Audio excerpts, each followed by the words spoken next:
All right, so welcome everyone. The Florida Horticulture for Health Network is so excited to welcome you today to our webinar, Preventing Injury in the Garden with Tools, Techniques, and Stretches. My name is Sarah Sterling. I have the great fortune of working with the advisory board for the Florida Horticulture for Health Network, specifically on webinars, so providing you with free educational opportunities related to horticultural therapy and TH as well. The Florida Horticulture for Health Network uses several platforms to share information and education. They're listed on this opening slide. If you would consider subscribing to the network via the website, that would be great. We send out monthly e-blasts to subscribers with upcoming webinars, recent YouTube videos, horticulture information, and other interesting events related to how horticulture can positively impact health. Today, I'm really excited to welcome Gabriela Murza. Gabby received a BS in psychology and MS in health education and behavior, both from the University of Florida.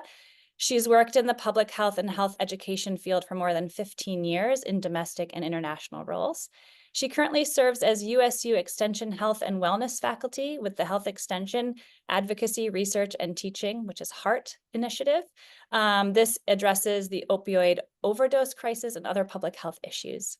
Gabby's work focuses on the role of healthy eating, physical activity, resiliency skills, and other healthy behaviors, and the roles that those play in decreasing injury and chronic pain, and how developing and utilizing those skills can be essential to substance use recovery. We're so glad to have you here, Gabby. Thanks for joining us. Thank you so much for having me. I guess we can go ahead and get started. Definitely. Awesome. Okay, perfect. Well, thank you. Thank you again for having me. I'm really excited to present this information to you all. And so I'm not going to introduce myself because Sarah already did it, but it's a very long acronym, just working with the HEART Initiative. That has been in existence since the summer of 2018. I joined the HEART Initiative at the end of February of 2020. So it was about a year and a half in already. And so we're kind of chugging along. It started off as a pilot program, a 4-year pilot, and then we just got halfway through our powers to be. We're like, we're making this permanent. You guys are doing a great job. So love it, and I'm still working hard with them. So first off, I wanted to explain why this topic is relevant. And I know many of you are in the horticulture space, or you do either educating the public. Maybe you have master gardener coordinators or master gardener volunteers, or are working with volunteers who garden, or maybe you're just an enthusiast, right? So you love to garden yourself. But I just wanted to make sure that we all understand kind of the basic foundation of why this is even important, why we're talking about preventing injury, and why it's important to use those techniques and proper tools and stuff. So we know that gardening is beneficial, but injuries do occur. So if you look at the U.S. Bureau of Labor Statistics, they collect data on injuries related to professional gardeners. So horticulture professionals, landscapers, groundskeepers, those professions versus like a lay person versus just a regular home gardener. But so they look at those professional roles, and they found that in the professional world, non-fatal injuries, most of the injuries that occur are non-fatal, but when they do occur, they are caused in part by incorrect movements, positions, and tool use. Then at the end of this, I have a whole reference list of all of my data. So if you want to look at this yourself and even see updated information or like the actual numbers right now, then that'll be available at the end. But just to give you an idea of that. So when we look at the professional world, we could pretty much assume that that happens also in our personal lives, right? When people do not use correct movements or positions or postures, or they don't use their tools correctly or use the incorrect tools, then people can get injured. And so there could be a substantial recovery time. And there are treatment options. There's a lot of different ways that you can treat an injury or a sprain or a strain. And it could be something from as simple as a massage and ice packs all the way up to needing surgery and something a little more invasive like that. But if we can minimize the risk of injuries, hopefully we can also lower the risk and decrease that recovery time when or if an injury does occur, and keep those treatments down to something a little more useful and manageable versus going to like surgery and medications and things like that. Um, Next, these adaptive gardening principles, right, and these ergonomic tools and using these proper postures are not only for people with limited mobility or abilities. It's not only for those who need it because maybe they are in a wheelchair, maybe they have injuries, or they've had surgery, or they have other types of adaptation, kind of adaptations and things like that. They're for everybody. Any of us can use it. We all have gardened, and when we're in the garden, we know that we've gotten sore after a whole couple of hours or a day or two of doing this stuff. So we know that this is useful for everybody. And I've been finding that the topic is not really addressed among a lot of gardening programs. So even in extension, and I used to work in Florida with the University of Florida IFAS Extension office in Osceola, and even there it was not really addressed. Like it wasn't part of the state Master Gardener curriculum. And when I came to USU, the same thing. It's not part of the state Master Gardener curriculum. And even working in the public space with like community gardens, they kind of talk about it, but they don't know how to address it or help people kind of give them the tools ahead of time to be able to garden well. So I'm not really going to go into this too much. We all know the benefits of gardening, but some of the things that I actually at least wanted to highlight is, we have, gardening has these mental and cognitive benefits. We know that it helps our self-esteem, that it improves stress and mood, just being outside, being in nature, gardening, and utilizing those skills. But one thing that I love is that it can help people develop their motor skills, or even help fine tune their motor skills. So if you think of gardening with a small child, it can help them develop those fine motor skills. But even for people who have injuries, who have had some injuries or surgery, and maybe they have issues with dexterity and they're trying to get that back, kind of build up that strength again in their hands, for example, then being able to, gardening can help develop and kind of strengthen and improve those motor skills. Physical health, we've got fitness down, right? Gardening is an exercise. We all know that. And we know that people, what they grow, they're more likely to eat what they grow.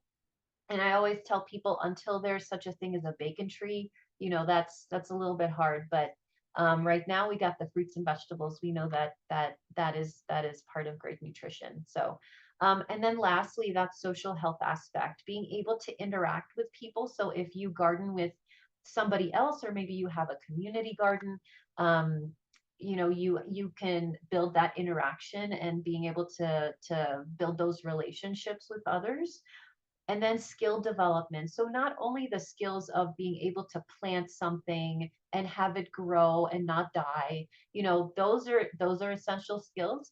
But even with gardening, you're using problem solving skills, spatial awareness skills, right? So as you're developing maybe your garden plot, or you are trying to figure out where to put the plants and where to put different things in the right split places, or like how to maximize the space so that you can move around comfortably, you're using a lot of those other types of decision making and kind of those cognitive skills.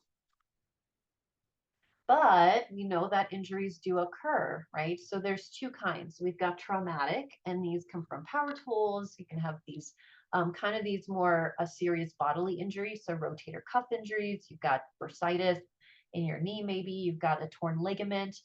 We're talking about in this presentation, I focus on these repetitive strain injuries.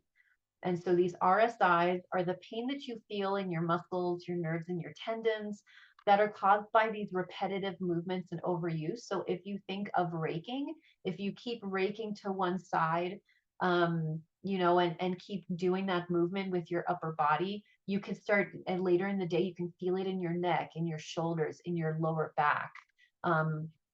And so these repetitive strain injuries are the most common places. You may feel them in your hands, in your wrists, in your shoulders, your neck, your knees, your lower back, right? So as you think about the last time you were in the garden, when did where did you feel those kind of like the soreness and the pain that you had after that, if you experienced that?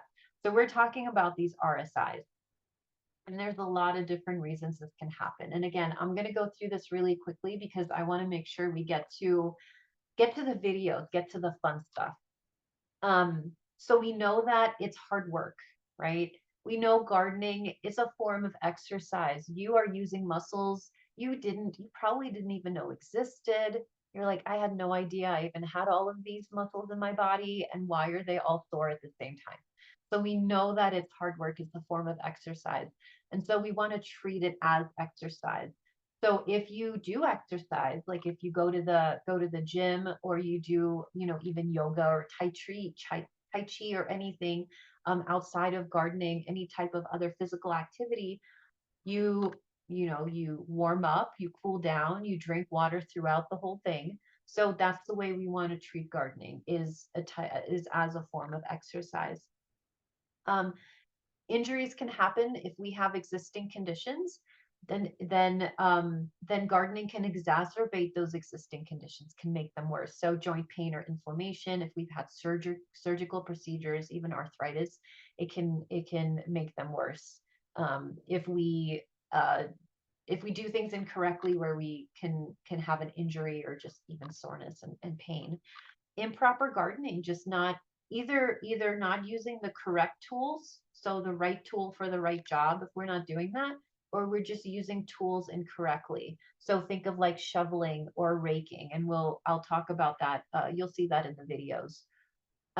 You can also use improper posture. So you can see the picture of the gentleman with the red shirt in the middle. So how he's hunched down versus just squatting down on, just squatting down basically, and keeping your back straight. So even using improper posture can cause injuries and pain.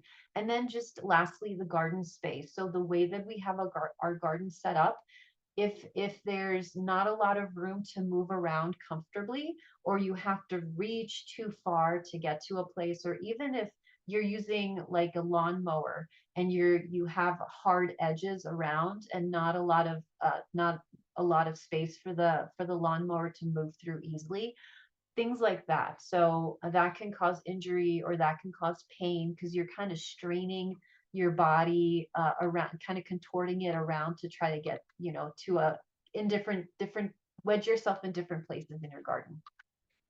And then last, but definitely not the least important, we have our own expectations. So our approach, right? So how we approach gardening, and our expectations of what we can do, and what our body can and can't do. So for example, just to think about approach and like what we can do physically, our physical abilities and our capabilities. This was like 2 years ago. My job, I'm an extension agent. So I do teach, but I also spend a lot of time in my office sitting at a computer. And right now, with, since we moved to Zoom for a lot of programming, I do I do programming and education over Zoom. So I'm sitting at my computer.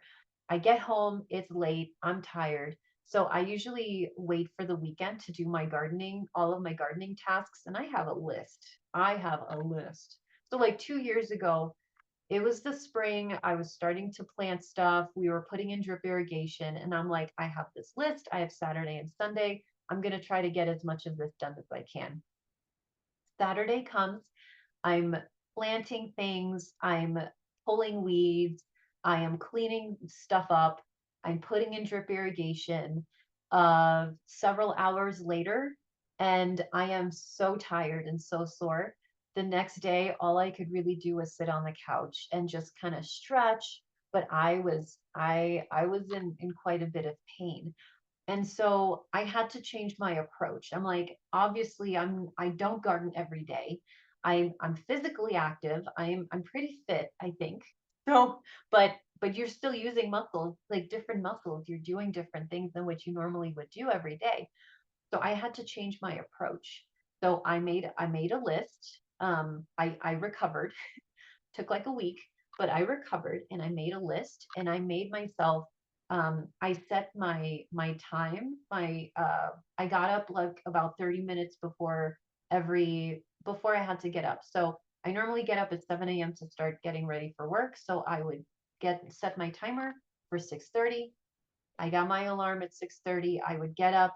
I would go outside and just do one thing. That's all I wanted to do. I didn't care if it took me only 10 minutes. That was just the one thing that I was doing. And I knew that by 7, I had to be in the house, back in the house to get ready for work. So there was no way I could just waste the day away like I could on a weekend. And doing that approach, breaking it up, was a lot better and a lot easier. And I got a lot more done because I was able to do a task or two every morning rather than trying to do a bunch and then kind of just basically being, being super sore and just useless the rest of the week. So that really worked for me. So being able to change your approach and how you approach gardening and being able to schedule time and break things up. So consider that, and that really helped minimize those, the pain and how um the pain and the soreness. Like it just wasn't there because I wasn't straining myself so much. So different ways of responding, right? So we have injuries, everything from ice packs. We could take hot or cold bath. We can stretch. We can get a massage. We can take medications, we can rest, and we can just sit and wait, right? So all of these have they have their own pluses and minuses. In my world, with when I talk about opioid overdose prevention, we really look at these medications trying to use anti-inflammatories, these over the counters, right? So anti-inflammatory medications. So you got like your ibuprofen, maybe your Tylenol or acetaminophen, those kinds of things that you can use. Try to stay away from, like, opioids and those harder painkillers unless you've had a surgery and you need that. But over time they become less effective, and all of these other more behavioral strategies become more effective in managing pain. So pain relief is not possible. We don't want complete pain. We don't want to lose our ability to feel pain, because pain is our body's way of telling us that something is wrong, right? So if we are doing something like raking or shoveling and we feel a twinge in our back, we don't want that. We don't want that feeling, but we know that if we feel a slight twinge or we feel soreness, we need to stop that activity and either pivot to something else or change the way that we're doing it. And so we want that pain response, um, but we also want to minimize that pain, and we want to prevent injuries. We don't want to have it get that far. So there are different ways of minimizing pain and preventing injury. Okay. We can adapt the garden. So adapting your garden is making these designs that promote healthy posture, healthy movement, healthy maintenance. So an example of this is, having a kind of a raised beds, or this vertical setup over here. So you're standing, left hunching over. We can adapt our tools. You can have ergonomic tools. So these tools already are made with the idea in mind to make movements easier and to make using it easier, and kind of using the natural way that your body already moves. That's what ergonomic tools do. They take advantage of the natural way that our body moves to be able to do the tasks that we're trying to do. But they also make attachments that can retrofit. You can add them to existing tools. So what I tell folks, this is, you don't have to like throw everything out and just buy a bunch of ergonomic tools. You can find attachments to fit onto your existing tools as well. That could be helpful. And so, for example, this one right here, I have a picture of. Um, is just to help it helps keep the forearm and the wrist aligned in alignment, so you're not kind of moving around, but it's also to keep the shoulder. So if you've had shoulder surgery or shoulder pain or like a rotator cuff thing, it kind of keeps everything together, so you're not, so you're kind of keeping your shoulder from you know being injured too much. So, and then lastly, you can adapt yourself. And this is kind of where the videos, where I'll be showing those videos. This is kind of where we're talking about using these proper postures, using these proper movements, and then also personal safety and preparedness. So how you prepare yourself and how you get the things that you need to be able to garden safely. And so these are a couple of other pictures that I have here. I do have to thank Jessica Sullivan. I got these from her years and years ago when we used to work together on this. So so I'm just showing a couple of like the ergonomic tools. You can have carts, the handle on the bottom, the green handle, that's something that you can add to an existing tool. And in the video where I show how to use a shovel, I'll demonstrate how to use that, but you can use that. Then you've got like a vertical, kind of a vertical garden space that you see up at the top. You've got on the bottom is showing kind of the curved edging, right? And there's enough space in between that you can get a lawnmower in easily or other types of tools. And then you have the four-wheel carts. You can sit on a stool or a little bench kind of a thing. I've seen one, I got one for my mom.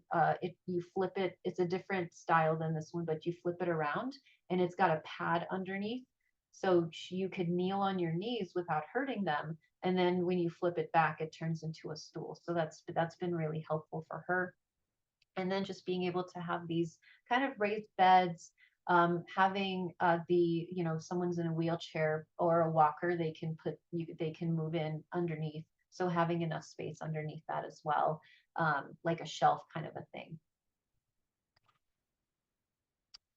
And then so adapting yourself, you want to treat gardening like exercise. So these are the best practices when you talk about how to adapt yourself and prepare yourself for better gardening, basically.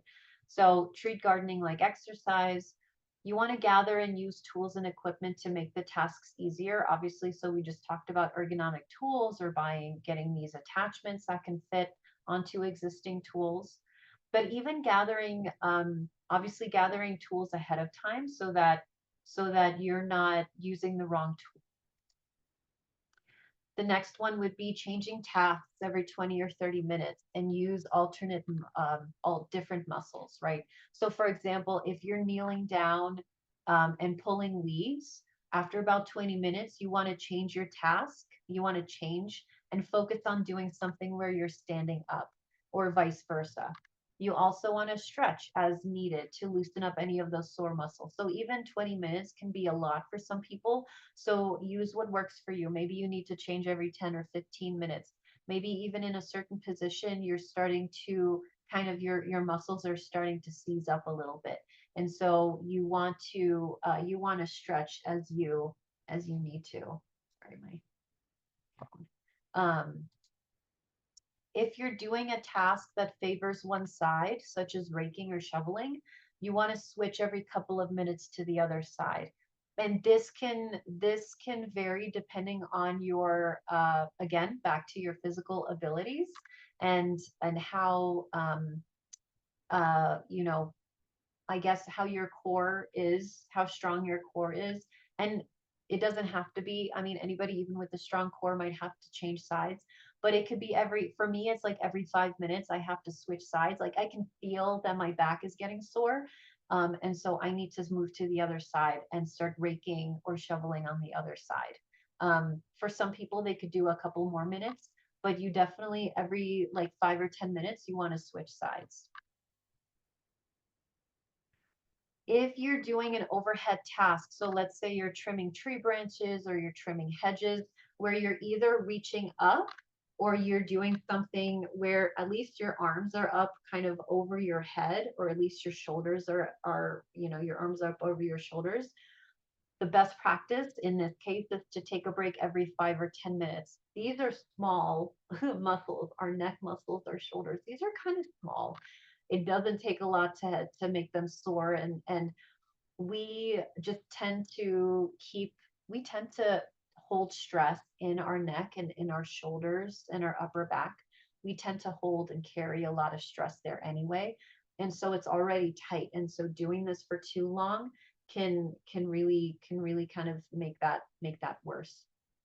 So, and this might be obvious, but just using a ladder or a stepping stool to bring yourself up and in line to do the task is a kind of a best practice. Or just again using kind of those a tool that has kind of a long handle maybe, and can make trimming something a lot easier, like just either kind of like a ratchet setup or something like that that can make it where you're not using a whole lot of force to try to get something to close, like if you're trimming tree branches or something like that. Okay. This one is always I always get kind of questions about this one. So don't hate me, but a best practice for a gardening activity should be about 1.5 to 2 hours. That's your maximum time.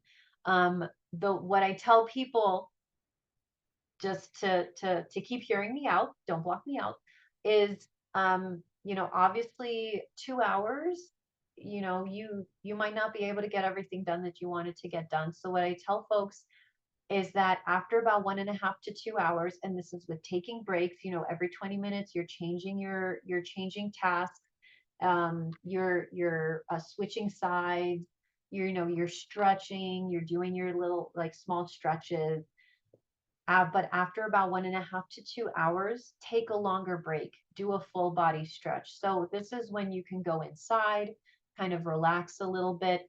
If sitting down is the end of it, like that if you sit down on the couch, you're not getting up for the rest of the day, don't sit down. Maybe sit down in a chair, something a little less comfortable maybe, but really just take a longer break.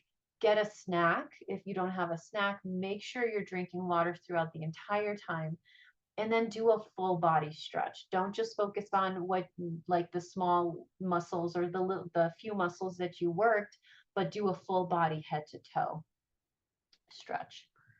And then again, use proper techniques and posture. You want to really protect your neck and your shoulders, your knees, your wrists, your ankles. Those are kind of the big ones, right? And your back. So these are some of those common movements. Okay. So common movements that we've got lifting. We lift stuff, we put stuff down, we bend, we reach for things, we use shovels, rakes, and hoes, right? Those long handle tools.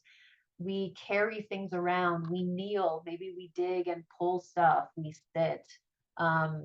So a lot of these common gardening movements can be managed with a couple of techniques that we'll talk about. So some of these pictures kind of they show some of the things that we'll talk about, but you have instead of hunching down and bending over to lift a bag of mulch or a bag of soil, you squat down and you do a wide squat to make sure that you're balanced and you have a solid base.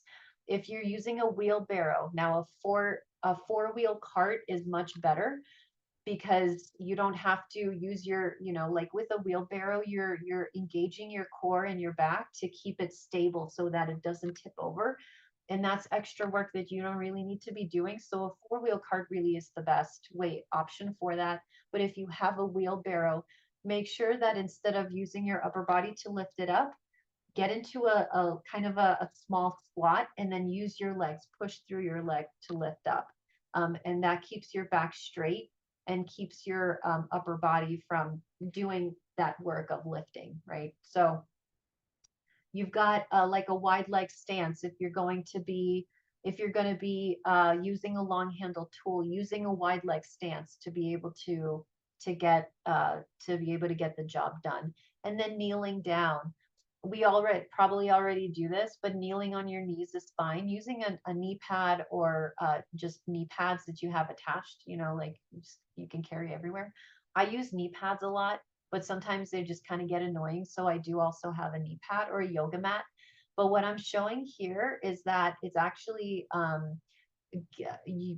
using one knee. So having one knee on the ground and one leg propped up helps keep your back straight and helps prevent the likelihood of you kind of hunching over. So as you're on your knees, if you're pulling weeds or doing something low to the ground, as we get tired, we tend to kind of hunch over and hunch down. And you might even notice this if you're sitting and typing on a computer. We kind of, as we get tired, we kind of hunch forward a little bit more.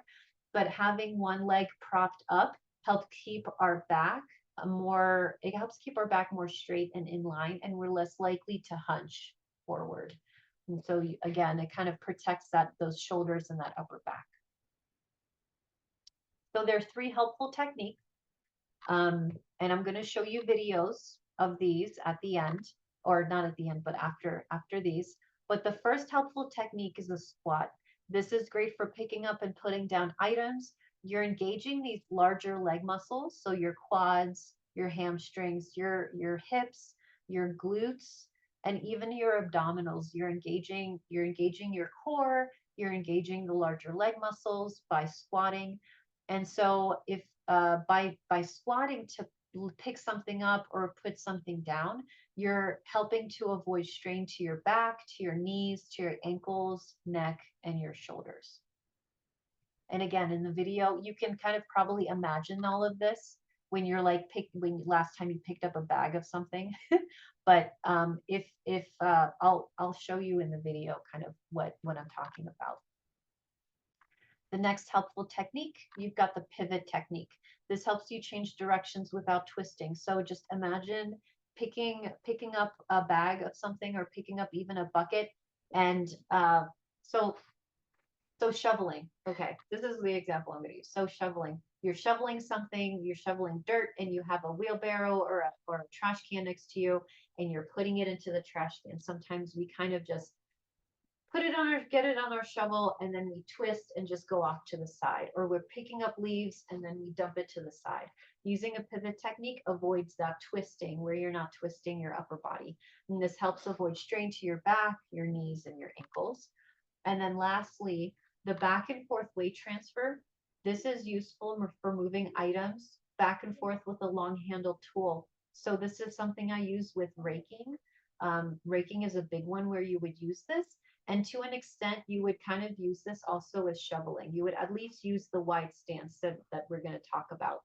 And again, this helps avoid hunching over, pulling, twisting, those kinds of movements, because again, you're using your larger leg muscles and you're using less of your upper body. So if you imagine raking, when you're raking, we tend to just pull with our arms, right? And so we're engaging our neck, our shoulders, and our upper back, and even our arms, so our biceps and our triceps. We're doing that by doing a weight transfer. You're using your leg muscles to do more of the work. So you're still doing, you're still using your upper body, but not to the same extent as before. So we're going to practice. I'm going to show you a video, and you're more than welcome to get up and practice along with the video. And then these will be available also after as well, that you can check out after the presentation. So I'm going to play. There we go. All right. And this just gives an overview of the gardening techniques, and then we'll get into what it looks like in the real gardening world.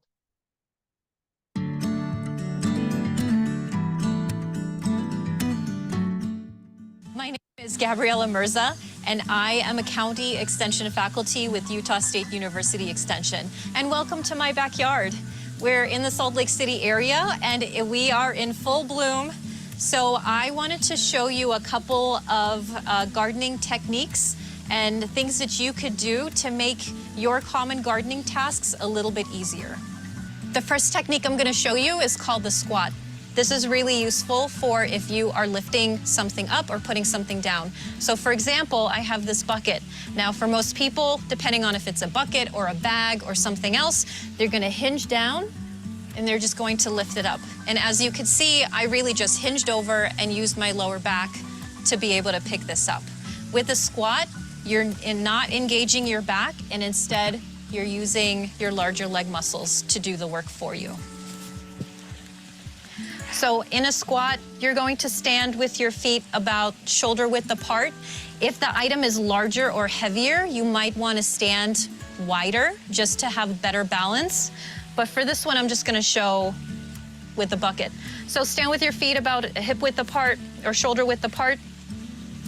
You're going to put weight in your heels. You're going to stick your butt out a little bit and pretend like there's a chair behind you. And as you're putting weight in your heels, you're going to go down as far as you need to, grab the item, and then push through your heels to lift back up. Okay? And then to bring it back down, you do exactly the same thing. So you put weight in your heels, you go down, and then you push through your heels to go back up to standing position. This next technique is called the pivot technique. This is really helpful for if you are moving things from one side to the other. So rather than twisting from side to side, you're going to move your entire body. So for example, with this bucket again, what happens is if you're lifting something up, you might just put it back down, or again with a shovel or anything like that. So with a pivot technique, instead of doing that, I'm going to show you. Let's have this bucket up here. And now if I want to move it over to my left side, my left foot is going to pivot to 90 degrees, and then I'm going to move my entire body, and now I'm over where I want to be. Now let me get back to the beginning. So now I'm going to take my right foot, turn it 90 degrees, and then move my entire body. If I need to move over to my right side, I'm going to take my right foot, move it over 90 degrees, and then move my entire body. And now I can set it down, or I can put it on a table or wherever you need to move that item. This last technique is called the back and forth weight transfer. This is one that would be really useful if you're using a rake. And so when we use a rake, now I'm demonstrating on the other side just because obviously I'm on a deck, but when you use a rake, sometimes we kind of just hunch over and we use that rake while we're on one side, so we're twisting our back and we're hunched over. And so this puts a lot of strain on our back muscles and also our ankles and our knees. So with a back and forth weight transfer, instead of using your upper body, you are keeping your back straight while you're engaging your legs to do most of the work. In a back and forth weight transfer, you essentially have one foot that's pointing forward in the direction you're going to be raking. The back foot is going to be wide enough to where you have good balance and where you feel steady. And it's going to be pointing at 90 degrees. So you have this perpendicular, kind of this perpendicular angle. You're gonna grab your shovel, and as you go down, you're going to rake this way by moving your legs back and forth rather than using your arms to do most of the work.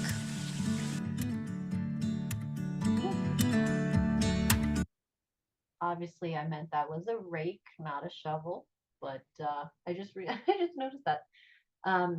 So that was just a kind of a quick overview of how the those three techniques, how they're done. So what does this look like in practice? I'll show you. There we go. So this first one is using the squat and using different ways of lifting something safely.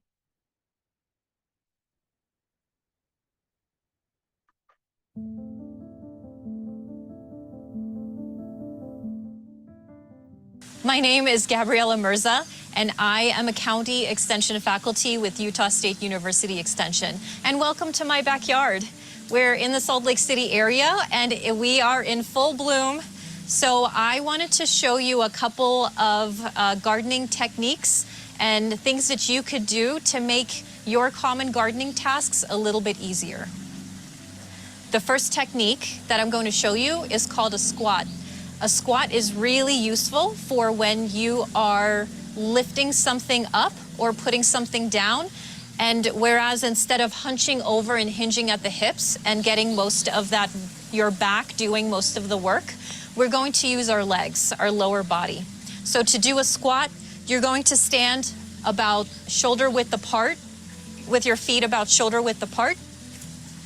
And you're going to put weight in your heels. Now, as you put weight in your heels, you're going to lower yourself down with your back or with your butt, pretending like there's a chair behind you. So you're actually hinging kind of at the hips. So you're going to go all the way down to about 90 degrees.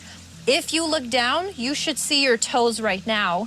If you don't see your toes, put a little more weight in your heels and hinge your, move your butt back a little bit more. So as you bring yourself up, you're going to push through your heels until you are in a standing position. So in this video, let me show you what it looks like to use a squat in real life, right, for a real gardening task. So I have this bag here of mulch. Sometimes what we tend to do is we hinge at the hips, we grab it from the top, and we just lift up, okay? And you can probably see most of that work is being done with my lower back. I'm also using my shoulders, and my neck muscles are engaged as well.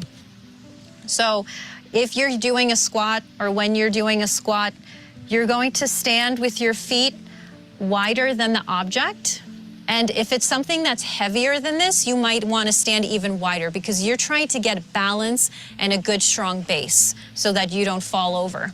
So my feet are wider than the object. I have weight in my heels, and I kneel down. I'm going to grab the item from the side, or you can even grab it from the bottom, depending on how much support you need. And I'm going to lift it up by pushing through my heels. And now the item is with me, I have good balance, and now I can carry it to wherever I need to carry it. When I bring it back down, the same thing. Have a wide stance where you're balanced. Bring it down with the weight in your heels, and then push yourself back up. Now, what if you can't do the squat? Maybe you have bad knees, or maybe your leg muscles are just not strong enough, or you just feel unstable doing a squat. So the other way that you can lift something up and put something down is get down on one knee, bring the item closer to you again, grab it from the bottom, and then lift yourself back up. Now, obviously for this, you're going to want to wear knee pads or some kind of knee protection. So when you go back down, you could get down on one knee again, put it on the ground, and then lift yourself back up. If none of these work for you, then this might be a time that you consider adapting your garden or asking for help. So, for example, asking a friend to help you lift something that's heavier, or having things in place to where the item is higher up and where you're not having to go so far down to be able to get to it. Let's say you have an item that's on a higher level and you need to lift it up. Now, generally, sometimes what we tend to do, if it's too heavy, we'll lift it up and we'll kind of arch our back, you know, and then take it and carry it to where we need to go. Again, you're using your lower back, and that could be really painful if you're doing this over and over again. So in this instance, you're going to get as close to the item as possible, and you're going to squat down just a little bit so that you're more in line with the item. You're going to grab it from the bottom and from the side, bring it close to you, and then straighten your knees, and now you can move it to wherever you need to move it.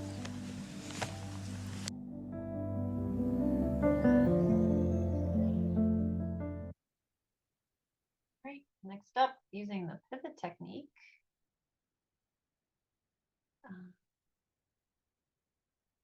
Still nothing. We've got the pivot technique.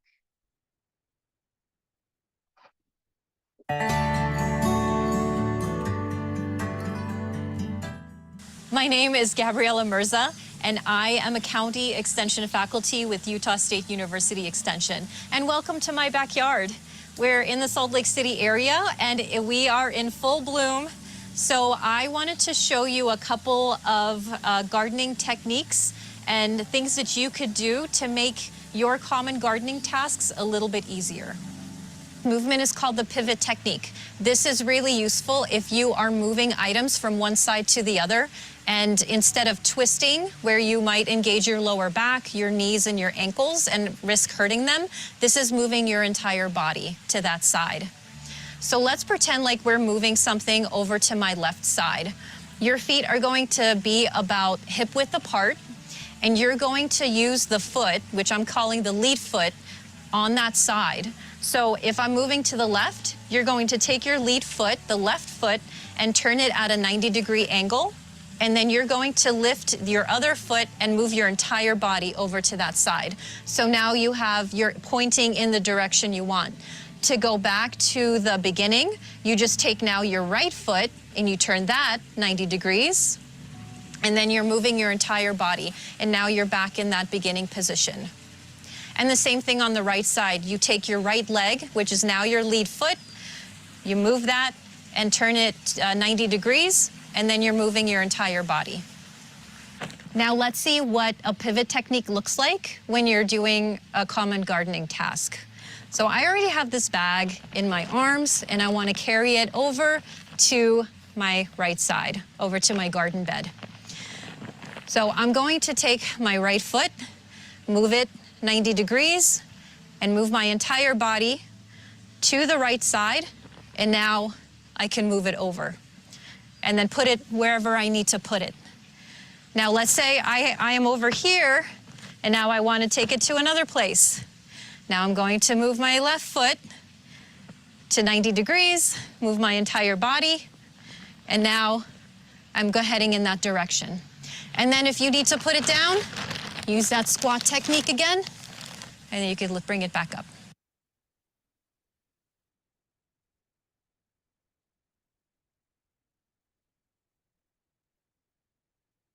Oh, raking. Oops. Sorry, y'all. Okay. Next one is raking, and then we have one for shoveling. Let's do... Whoops. Sorry, y'all.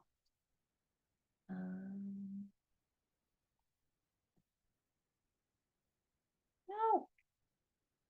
Sorry, guys.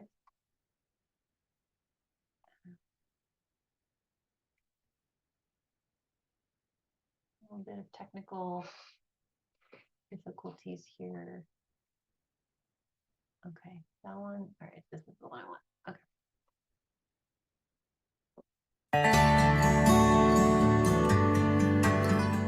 My name is Gabriela Murza, and I am a county extension faculty with Utah State University Extension. And welcome to my backyard.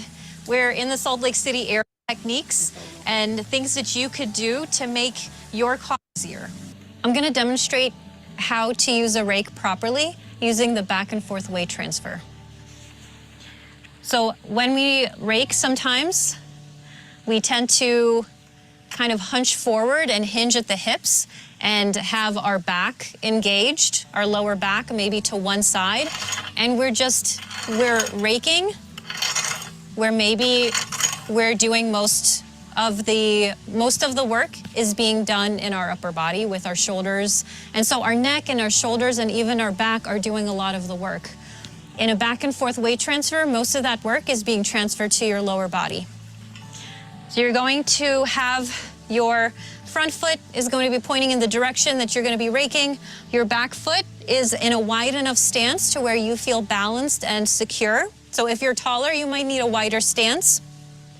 And it's going to be angled out a little bit and kind of off center. You're going to squat down a little bit, just bend your knees, grab your rake, and as you're moving, you see that my upper body is moving, but the majority of the work is being done with my lower body. My legs are doing most of the movement, and my upper body is moving along, but it's not as much work. After a couple of minutes, you're going to want to switch sides because you're still moving, you're still angled at one side. So the same thing, your front foot forward your back leg at that perpendicular angle. Bend your knees a little bit. And again, most of that work I'm doing with my legs, while my arms are doing a little bit of the work.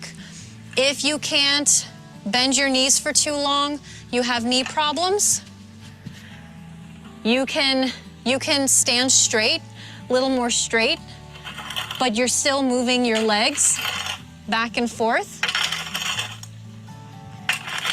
doing it that way.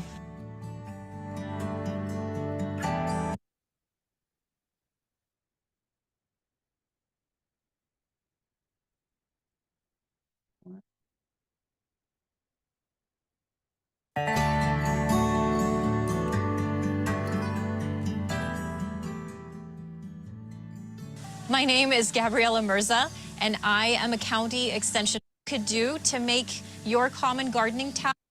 So you might notice that on my shovel I have one of these handles, and this is something that I just found online. Actually, it is a handle that you can add and retrofit to an existing tool, and it's supposed to help you as you're using a long handled tool like a rake or a shovel.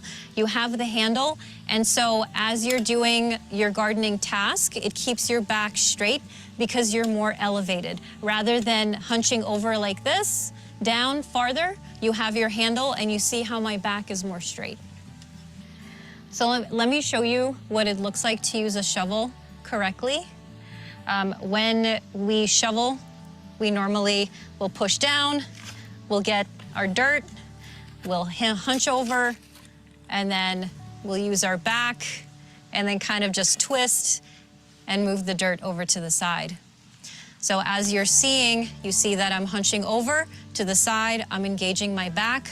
Also, depending on how heavy it is, how much of a load you have on your shovel, you can put more pressure on your shoulders and your neck.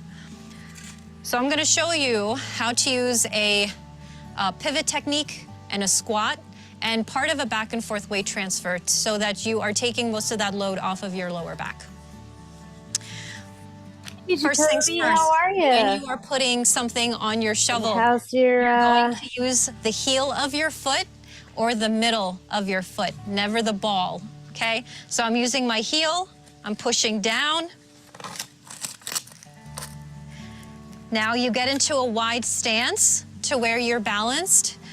Depending on how much dirt or item you have on your shovel, you might want to kneel down much farther and also hold it closer to the head of the shovel so that you have as much balance and support as possible. So you're going to push through your heels to lift up with your legs. And now I'm going to use the pivot technique. Instead of twisting to dump it to the side, I'm going to move my entire body and dump it that way. Okay, so let's do it again in real time, what that looks like. Heel, push down, wide stance, kneel down with weight on my heels, lift up, and move my entire body.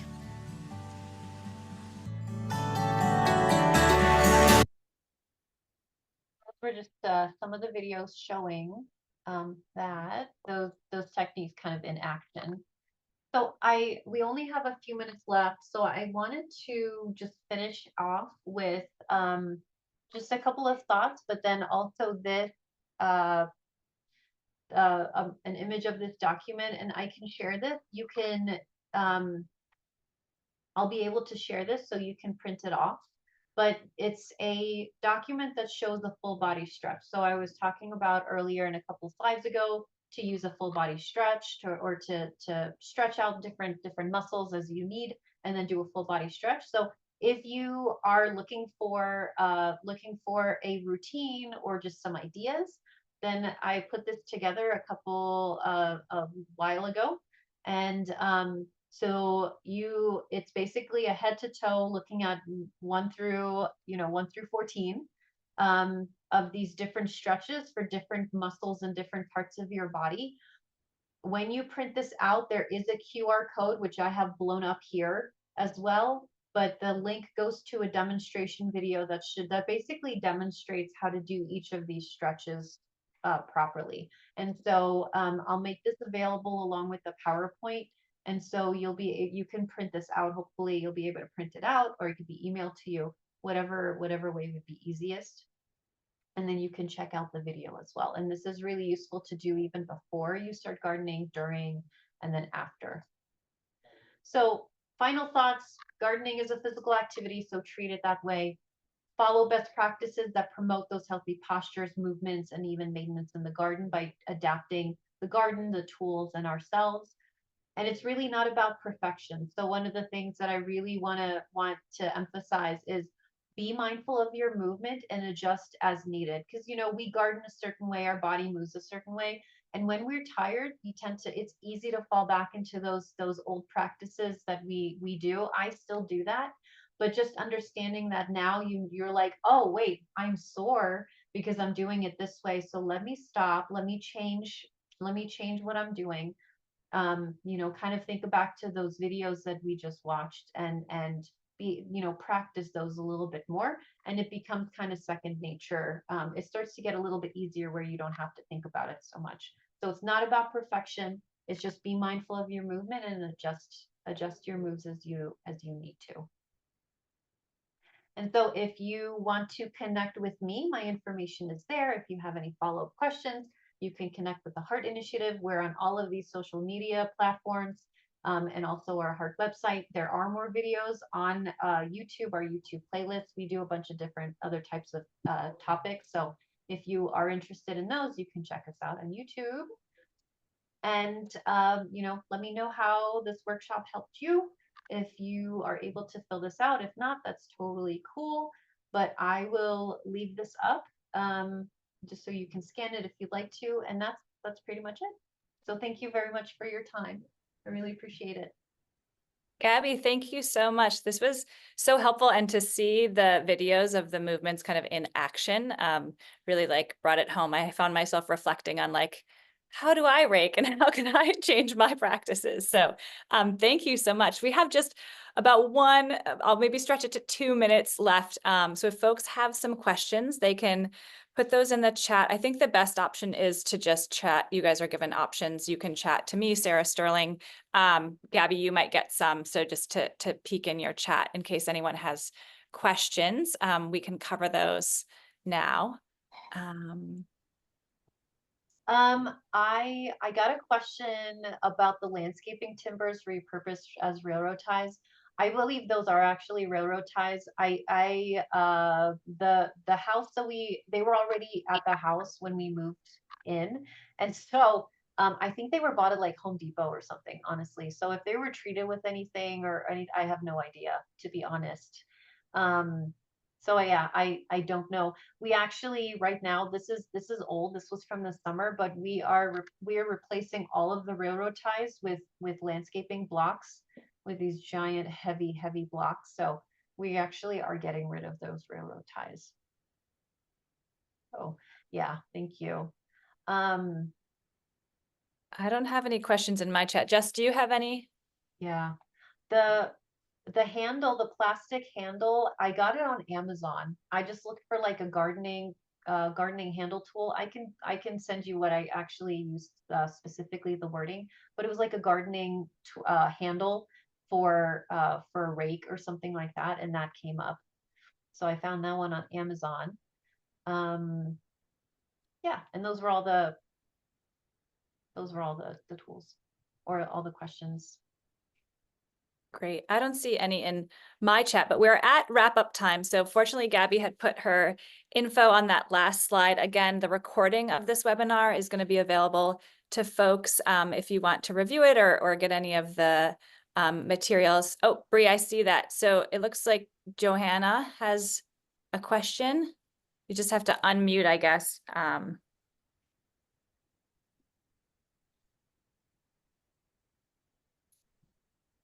Nope. Okay, we're going to leave it at that for today. So thanks everyone for coming. I really appreciate your attendance to this workshop. We had a great crowd for a great presentation. So thanks again, Gabby. This is a reminder that you can subscribe to the Florida Horticulture for Health Network using the link that I just put in the chat for everyone. Our next webinar will take place next month on Tuesday, February 18th at noon Eastern Time. And that webinar will be Therapeutic Horticulture Activities Database, THAD, Explore the Possibilities. I'll read the description for you quickly. The new online database offers 200 plus plant and gardening activities for use in therapeutic horticulture, education, recreation, and wellness contexts. Explore these resources, learn about new plants and how to effectively use them to connect people to plants. Piquing your curiosity, activities like making plant photo game cards, that's bananas, Valentine kissing ball, walnut strawberry ornament, seed self-portraits, and more, which sounds fascinating. I know that that is a great resource, so hopefully folks can join us for that. Our presenters for that are Leslie Fleming and Lee Deal. Again, it's hosted by the Florida Horticulture for Health Network. You can find out more about that on our website, and as well as the Nova Scotia Horticulture for Health Network. So thanks to everyone for attending, and hopefully see you soon.